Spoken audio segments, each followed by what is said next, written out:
Boom! All right, Bourbon Quest.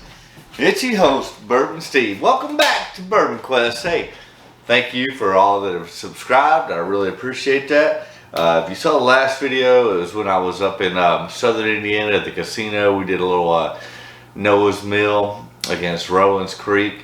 Those are both Willett products. And so tonight, we're staying on that theme with Willett and going to compare these two vintages against each other. So let's jump right in. So tonight, these are going to be, I've never had either one of these, so these are going to be uncorking, unpoppings. This is the Kentucky Vintage. Yeah, boy. Going up against pure Kentucky, the bluegrass state. So, all right, let's jump right in. Let's talk about these, look at the bottles and so forth, give you a little detail. This is Kentucky Vintage Bourbon, straight Kentucky bourbon whiskey, distilled and aged and bottled in Kentucky, 90 proof, original sour mash. Let's see on the side here, original sour mash made with pure limestone water and only the finest natural ingredients, aged for many long years and select new charred oak barrels until full maturity is reached. Bottled at 90 proof by Kentucky Vintage Distillery, Bardstown, Kentucky. It is yeah, that's that right. Yeah, it's Willett. So on the other side here, available in very limited quantities, this whiskey is the result of the knowledge and skills handed down from one generation of master distillers to the next for 5 continuous generations of Kentucky craftsmen who have mastered the art of distilling the finest quality Kentucky bourbon. We are proud to recommend this vintage bourbon, Kentucky Vintage. So then on the back, handcrafted original sour mash bourbon from a select few barrels, Kentucky's most skilled distillers, blah, blah. That's the same stuff, passed down one to the other. Like fine cognacs and great chateaus, I don't know how you say that. A limited few barrels become destined for greatness. This bourbon has been allowed to age long beyond that of an ordinary bourbon, giving it taste and flavor characteristics not found among other bourbons. Kentucky Vintage is handcrafted in very small quantities from the heart of the bluegrass, Kentucky's famous bourbon producing region. Alright, so this is supposedly Willett. We'll uncork that and put her in the infinity bottle. Going up against pure Kentucky, Kentucky straight bourbon whiskey, distilled, aged, and bottled in Kentucky. No shit. 107 proof. Original small batch bourbon, handmade in Kentucky, aged in our charred oak barrels, and bottled in Kentucky. Okay. So, yeah, and then on the back here, pure Kentucky XO. This extraordinary bourbon is the result of generations of the master distiller's fine art of distilling. Pure Kentucky is an all-natural product made with all natural ingredients and pure limestone water. It is a true masterpiece among Kentucky's finest bourbons. Aged in select new white oak barrels and traditional open rickhouses in the heart of bluegrass region until fully mature. We hand bottled this bourbon in very limited quantities, one small batch at a time. It is pure Kentucky, bourbon extraordinaire. Please enjoy in moderation, distilled in Kentucky, bottled by Pure Kentucky Distilling Company, Bardstown, Nelson County. It's Willett. Got me second guessing myself, but it is. Alright, so these are fresh bottles, never had these, so we're going to do a little uncorking here. God bless. These things are waxed to death.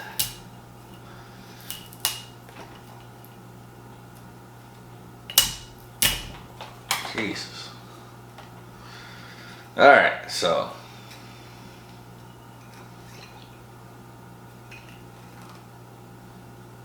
God bless.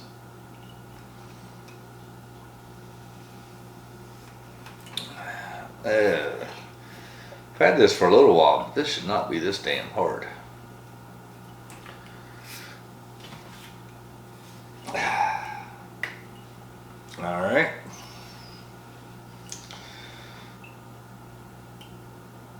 Damn it. Alright, let's see. It's going to take some effort, evidently.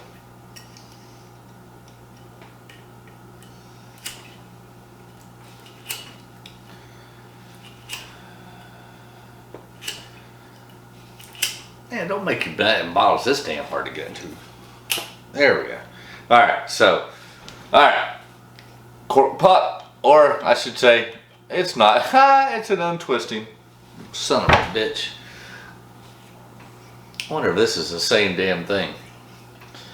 I'm betting it is. I mean, they're basically in the same damn bottle, same heavy wax.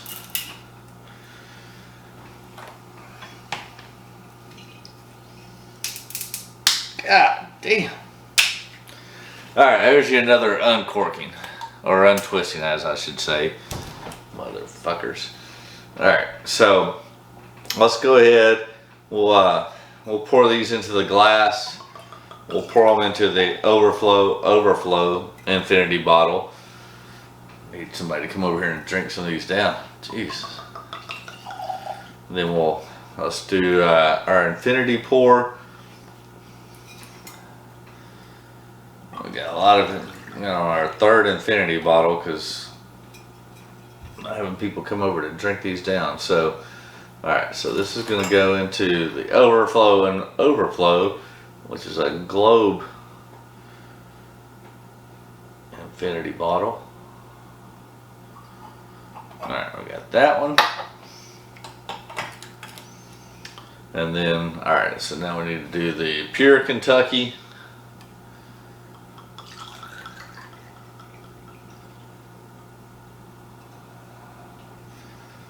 Back to the overflow.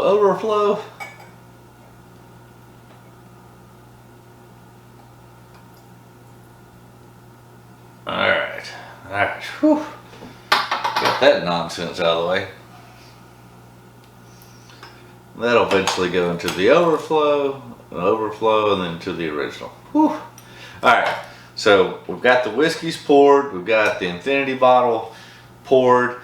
Now we're going to take a short pause while I mix these up and come back and do a blind tasting on these two bottles. Kentucky Vintage against Pure Kentucky XO. So what do you think it's going to be, Bourbon Quest? Feel free to leave your comment on which you think is the better of the two on these. As I've mentioned before, I'm trying to compare similar type products within similar brands, eliminate one and hang on to the other on which I think is best. But remember, stay hydrated, my friends. We'll take a short break and come right back with a blind tasting once I do my scientific mix-up. Alright, we're back, Bourbon Quest. So, saw the untwistings and pours and into the infinity bottle. Then I took some time away, mixed these up to where I have no idea which is which, so don't pay attention to what glass is behind or near which bottle.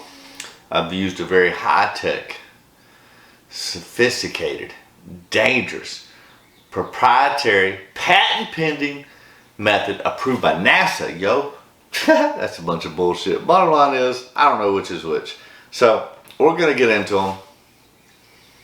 So, bourbon number one. It's like sweet and fruity.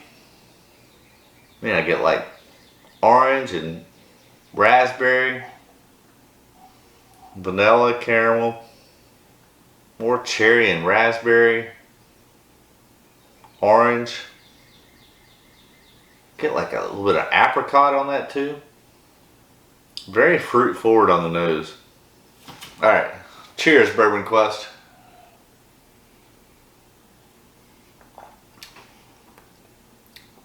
Yeah.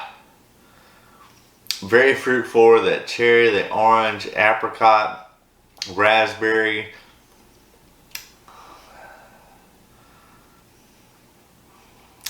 A little bit more fruit forward than I tend to like in my bourbon. Remember, stay hydrated. Let's go in for a second sip. I mean, the nose isn't bad. It's a little bit more, like I said, it's very fruit forward.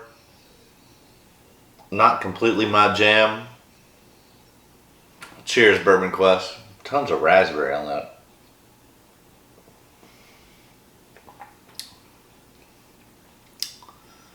Yeah, I get more of that raspberry, cherry, orange, and then some more of that vanilla and caramel start to come through, but very fruit forward.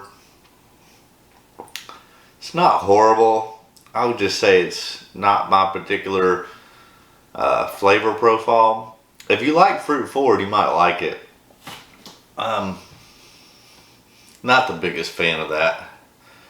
All right, let's go to bourbon number 2.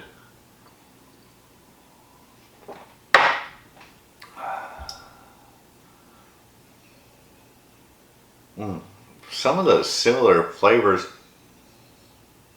more raspberry, orange, still get some of that apricot, and then a little bit more floralness.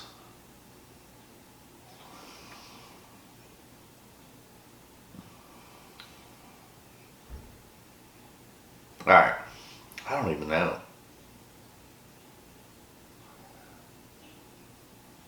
All right, let's go in for the palate because I'm not sure on the nose on this.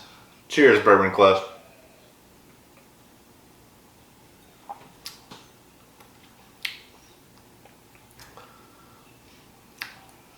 Man, still very fruit forward. I get tons of orange, raspberry, cherry, a little bit lighter.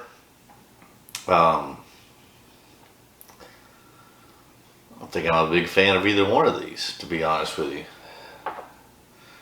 Alright, let's cleanse the palate and go in for taste number 2.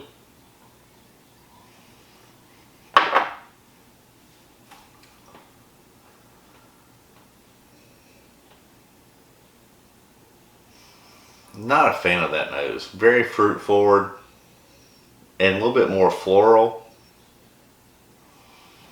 Cheers, Bourbon Quest.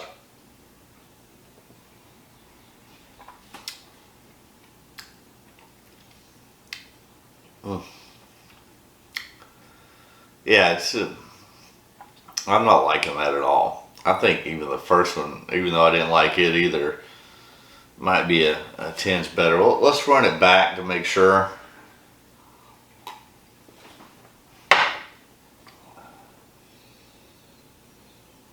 And it's got a little bit of sourness, like a little bit of sour apple on top of those notes of raspberry and cherry and orange and apricot.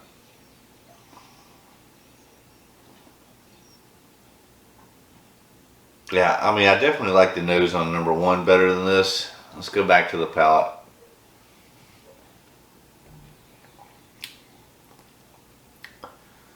Yeah, very fruit forward. That raspberry, cherry, apricot, sour apple. Not digging that.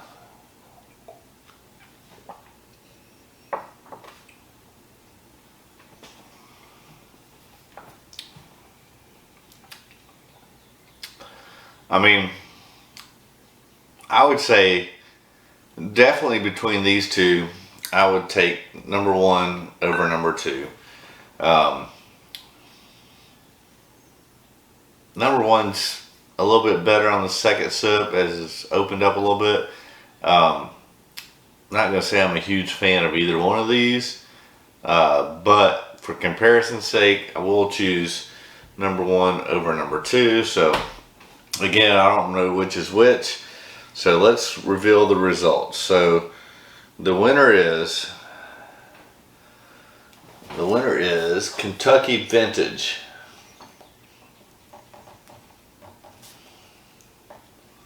So yeah, whiskey A is Kentucky Vintage, which is, yeah. So your winner is Kentucky Vintage. I would definitely take it over Pure Kentucky. I'm a little disappointed in both of these. I would say, I mean, if you like a really fruit forward, you might like either one of these.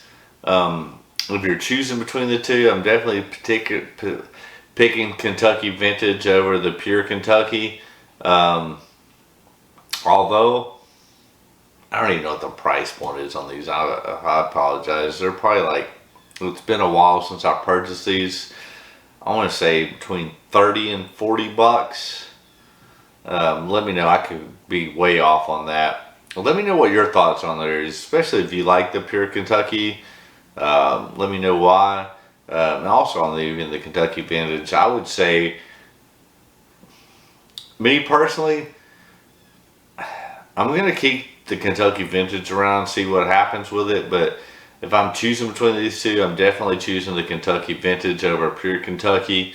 Although, I don't know that either one are a buy. I mean, I guess what I would say is, in my opinion, the Pure Kentucky XO is a thumbs down. Yeah, it just doesn't do it for me at all. I mean, I'd rather have an old granddad bottle than bond over this for less money. And I don't even know about the Kentucky. I'll give it a thumb sideways. I would say at least try before you buy if you can.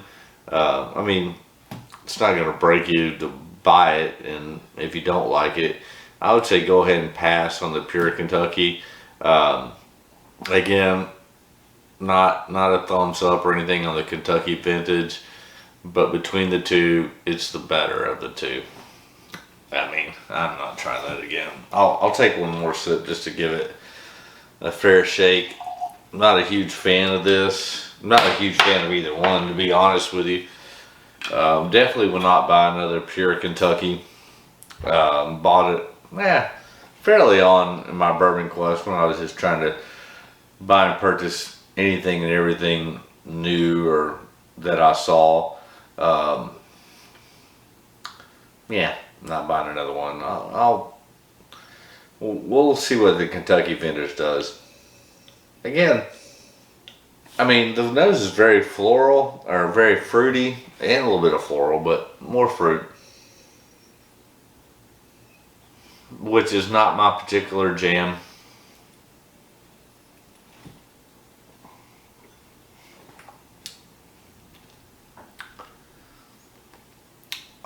It's gotten a little bit better after 2 or 3 sips.